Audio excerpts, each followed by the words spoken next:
오늘 함께 은혜 나누실 말씀 에베소서 3장 5절로 7절의 말씀입니다. 에베소서 3장 5절에서 7절까지의 말씀 우리 같이 한 목소리로 합독하시겠습니다. 이제 그의 거룩한 사도들과 선지자들에게 성령으로 나타내신 것 같이 다른 세대에서는 사람의 아들들에게 알리지 아니하셨으니 이는 이방인들이 복음으로 말미암아 그리스도 예수 안에서 함께 상속자가 되고 함께 지체가 되고 함께 약속에 참여하는 자가 됨이라. 이 복음을 위하여 그의 능력이 역사하시는 대로 내게 주신 하나님의 은혜의 선물을 따라 내가 일꾼이 되었노라. 아멘. 오늘 함께 봉독한 에베소서 3장 5절에서 7절의 말씀을 가지고 공공연한 비밀이라는 제목으로 함께 말씀의 은혜를 나누겠습니다. 공공연한 비밀은 이미 모든 사람들이 다 알고 있는 비밀입니다. 비밀이라고 하는 것이 남들은 모르고 나만 아는 것, 그게 비밀인데 다 그 생각을 갖고 있는 거예요. 나만 알고 있다. 그러면 겉으로는 비밀인데 비밀이 아닌 거죠. 드러난 비밀을 이야기합니다. 또 공개된 비밀, 모르는 사람들은 모르고 아는 사람들만 아는 그런 비밀을 가리켜서 우리가 공공연한 비밀이라고 이야기를 합니다. 그리스도인들은 세상에 널리 알려진 공공연한 비밀을 가지고 있습니다. 곧 예수님의 복음을 간직하고 있는 사람입니다. 그러나 온 천하에 이 비밀이 알려졌는데도 불구하고 모르는 사람들은 여전히 모릅니다. 좀 더 정확히 말하자면 별로 알고 싶어 하지 않습니다. 관심이 별로 없습니다. 그저 자신의 욕심과 탐욕에 사로잡혀서 그들 마음에 하나님 두기를 싫어하니까 그리스도인이 가지고 있는 비밀의 핵심은 하나님인데 우리 가운데 찾아오신 예수님인데 또 우리 가운데 역사하시는 성령님인데 내가 원하는 것, 내가 바라고 가지려고 하는 욕심 부리고 있는 그것에만 집중을 갖고 있으니까 하나님을 내 마음에 두기를 싫어하는 거예요. 그러나 비밀을 깨달은 사람은 그 비밀의 내용을 믿고 따르게 됩니다. 비밀을 알게 된 사람들의 모습은 어떤 모습일까요? 오늘 에베소서에서 사도 바울이 비밀을 가진 자들의 모습에 대해서 이렇게 설명을 합니다. 첫째로 침묵하지 않습니다. 사도 바울이 에베소서를 기록할 당시 바울은 로마의 감옥에 갇혀 있었습니다. 그래서 앳빌골몬, 에베소서, 빌립보서,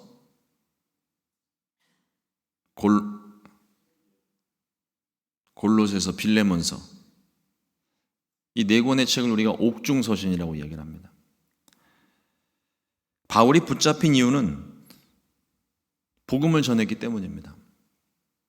복음을 전하는 일이 사회적으로 큰 문제가 되지 않는데도 모든 사람들이 그리고 모든 유대인들이 예수님을 싫어하고 거부하고 그래서 예수 믿는 사람들을 다 거부했습니다.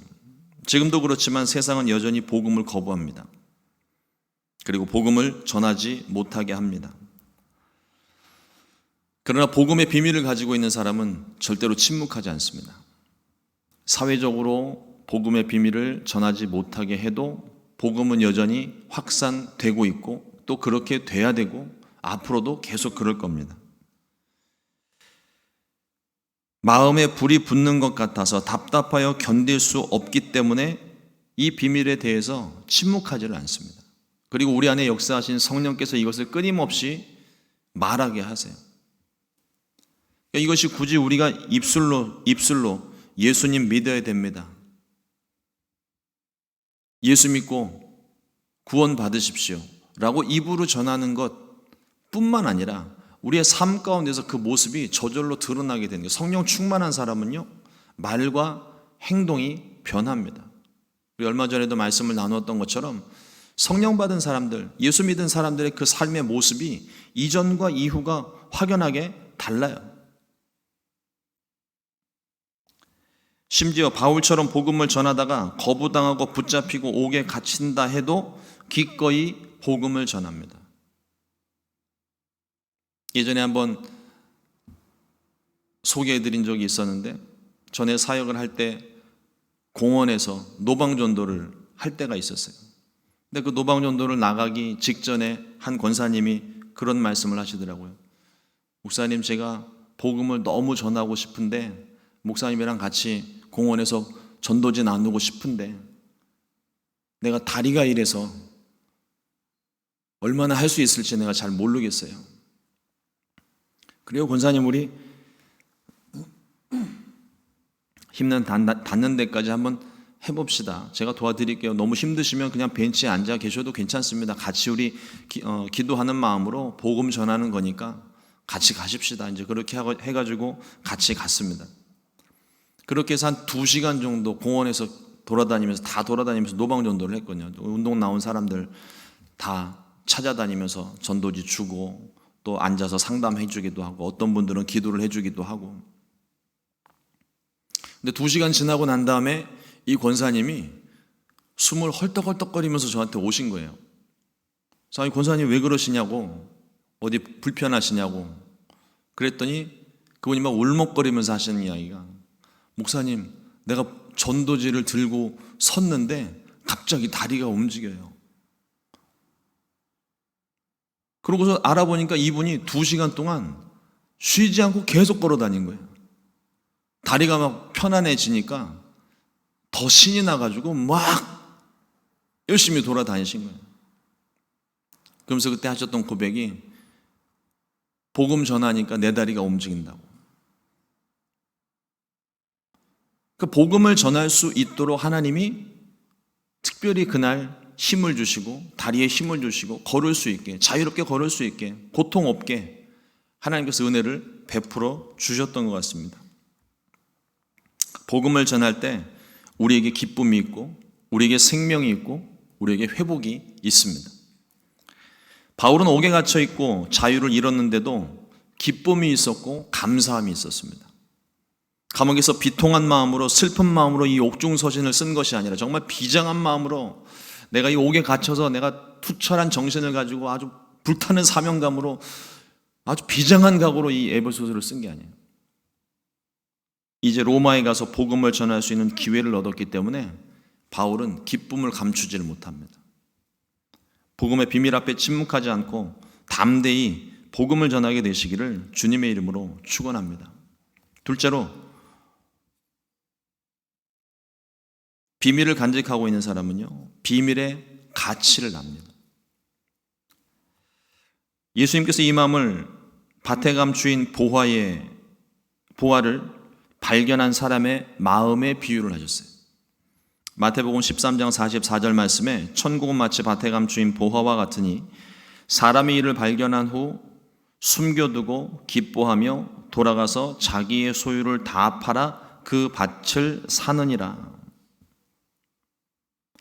예를 들어서 우리 교회 지하에, 베이스먼트 말고 그 밑에 우리 교회 이 땅에 유전이 발견됐다고 한번 생각해 보세요.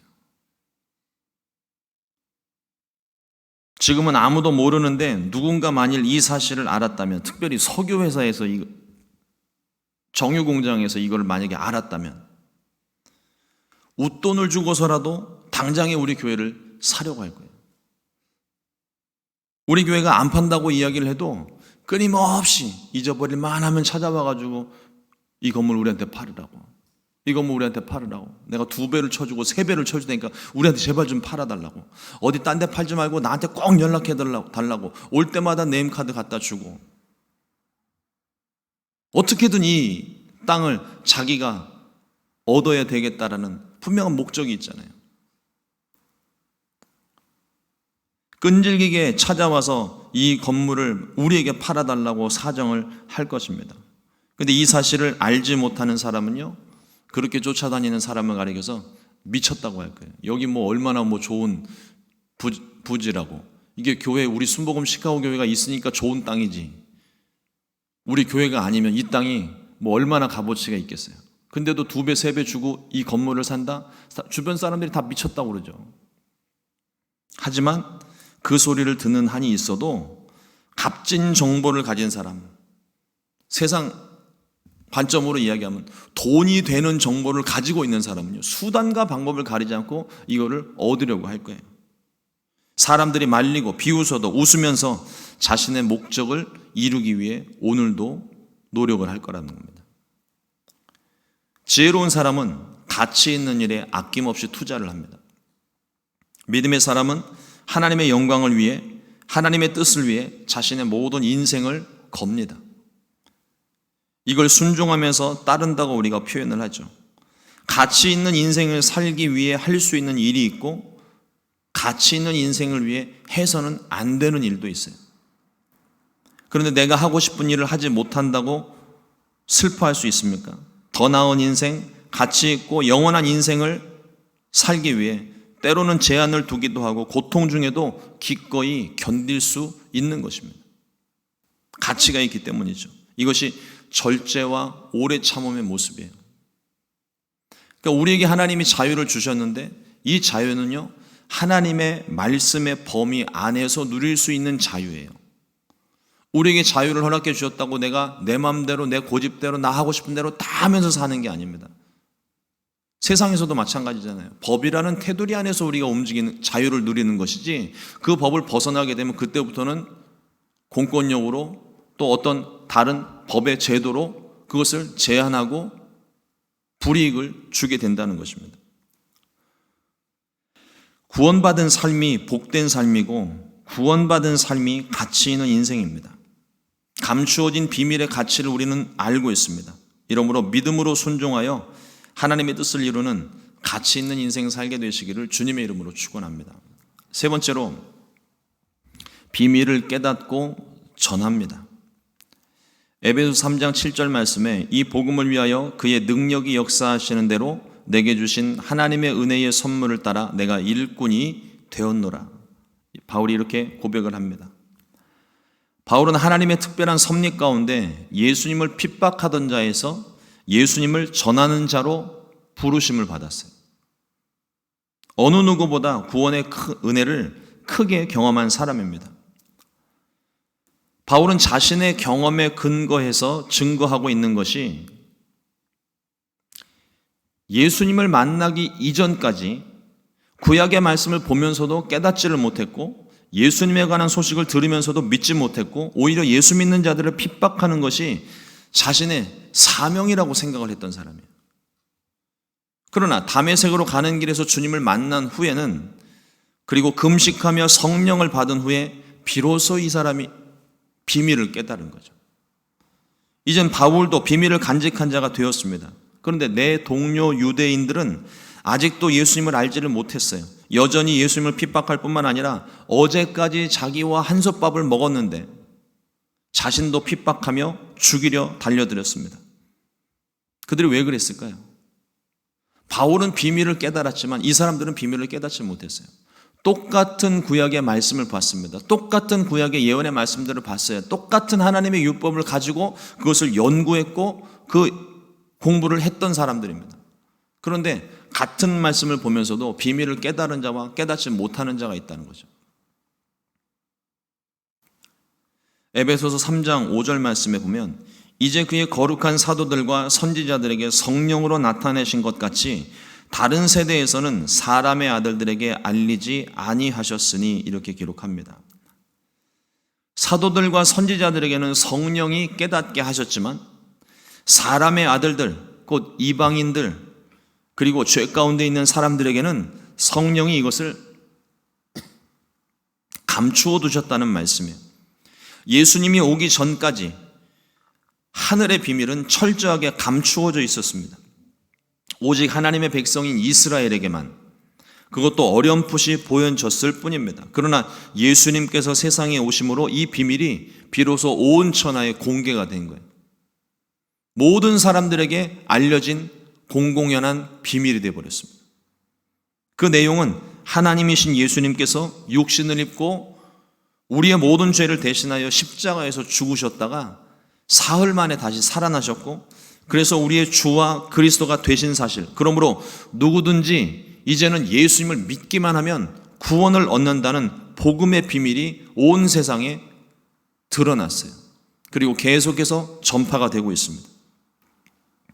믿고 구원받은 사람은 구원받은 인생, 가치 있는 인생, 그 값진 인생에 자신의 전생애를 걸고 그 비밀을 따라가기 시작했습니다. 감추었던 비밀이 온 세상에 공개되었습니다. 그러나 여전히 모두가 알 수 있는 것이 아닙니다. 성령께서 깨닫게 해주셔야 이것을 알 수 있어요. 바울과 같이 말씀을 보았던, 똑같은 말씀을 보았던 사람들 중에도 깨닫는 자가 있었고 깨닫지 못하는 자가 있어요. 그 비밀을 깨달을 수 있었던 것은 성령께서 깨닫게 하시는 것. 사실은 성령께서 우리 안에 늘 함께 하시면서 우리 곁에 계시면서 이 복음의 비밀들을 알려주고 계시는데, 우리가 죄에 관심을 갖고 내 욕심에 사로잡히고 내 고집에 사로잡혀서 말씀을 보아도 보는 것이 아니고 들어도 듣는 것이 아닌 거예요. 깨닫지를 못합니다. 그러나 내 고집을 꺾고 내가 죄인임을 인정하고 나의 연약함을 인정하고 하나님께 도우심을 구하게 될 때, 그때 성령께서 우리 가운데 이전에 알지 못했던 크고 비밀한 일들을 우리 가운데 말씀해 주시는 것입니다. 그래서 우리에게 성령을 보내주신 것입니다. 교회에 다니는 사람은 많지만 성령을 체험한 사람들이 많지 않습니다. 성경을 읽은 사람은 많지만 성경의 뜻을 이해하는 사람이 많지 않습니다. 보고도 깨닫지 못하는 사람들도 많습니다. 예수님은 말씀을 통해서 제자들에게 성령에 대해서 말씀을 하셨고, 부활하신 후에는 제자들을 만나셨을 때 첫 말씀으로 성령을 받으라 말씀하셨어요. 그리고 너희는 위로부터 능력이 비올 때까지 이 성에 머물라고 말씀하셨습니다. 성령이 아니고서는 누구든지 예수님을 주라 시인할 수 없고, 성령이 아니고서는 어느 누구도 우리가 사랑할 수 없고, 성령이 아니고서는 복음을 전할 수 없습니다. 그러므로 우리는 날마다 성령 충만해야 됩니다. 과거에 성령 충만했던 순간이 중요한 것이 아니라 오늘 지금 성령 충만한 것이 중요한 거예요. 과거의 기억이 우리를 살리는 것이 아닙니다. 오늘 나와 함께 하시는 주님, 오늘 내게 역사하시는 성령이 우리의 길을 인도해 주시는 거예요. 성령님은 예수의 복음을 전하게 하시려고 우리로 하여금 말씀을 가르쳐 주시고 생각나게 하시고 깨닫게 하시고 우리를 돕고 계십니다. 에베소 3장 10절 말씀입니다. 이는 이제 교회로 말미암아 하늘에 있는 통치자들과 권세들에게 하나님의 각종 지혜를 알게 하려 하심이니, 하나님의 뜻을 행하시려고 교회의 각종 지혜로 알게 하십니다. 복음 전파는 교회의 사명이에요. 비밀을 깨달은 자의 사명입니다. 우리가 사람들과의 관계 속에서 어느 누군가의 비밀을 알고 있다면 그 비밀을 막 말하고 싶어 하시잖아요. 사람들의 일에 대해서는 그 비밀을 알아서 그것을 막 말하고 싶어 하는데, 복음의 비밀 우리가 알았다면 이거를 말하고 싶어서 견딜 수 없어야 되지 않을까요?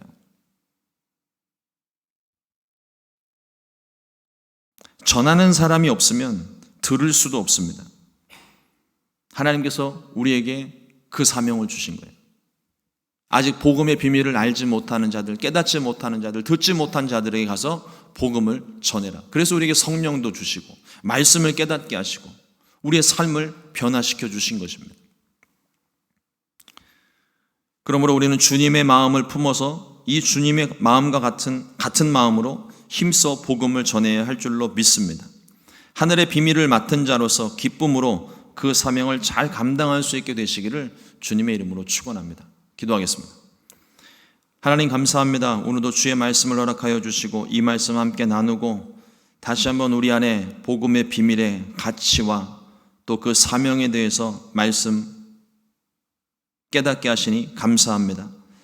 사도 바울이 옥에 갇혔음에도 불구하고 기쁨 가운데 감사함으로 복음의 비밀을 전할 수 있는 그렇게 복음을 전하라고 또 이렇게 서신을 통하여서 그리스도인들을 위로하고 격려했습니다.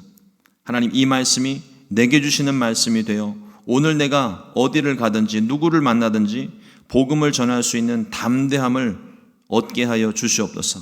다시 한번 이 복음의 비밀이 내 마음 가운데 크게 깨달아져서 주님, 이 복음의 비밀을 내가 알 수 있도록 성령께서 역사하셔서 이제는 나만 알고 있는 복음의 비밀이 아니라 온 세상 가운데 전하여져야 되는 비밀, 온 세상의 모든 사람들이 알아야 되는, 반드시 알아야 되는 그러한 비밀을 힘써 전할 수 있도록 인도하여 주시옵소서. 오늘도 하나님, 주님 앞에 나와 기도하며 또 부르짖는 모든 기도 가운데 주께서 함께 하시고 그 기도 가운데 주님의 위로의 음성, 응답의 음성이 들려질 수 있기를 원합니다. 주님의 그 음성을 듣고 내 마음 가운데 믿음이 확고하여져서 그 믿음의 역사로 말미암아 문제들을 견디고 이기고 뚫고 나아가고 또 모든 질병 가운데 하나님의 치료의 역사가 임할 수 있게 도와주시옵소서. 귀하신 예수님의 이름으로 기도드렸습니다. 아멘.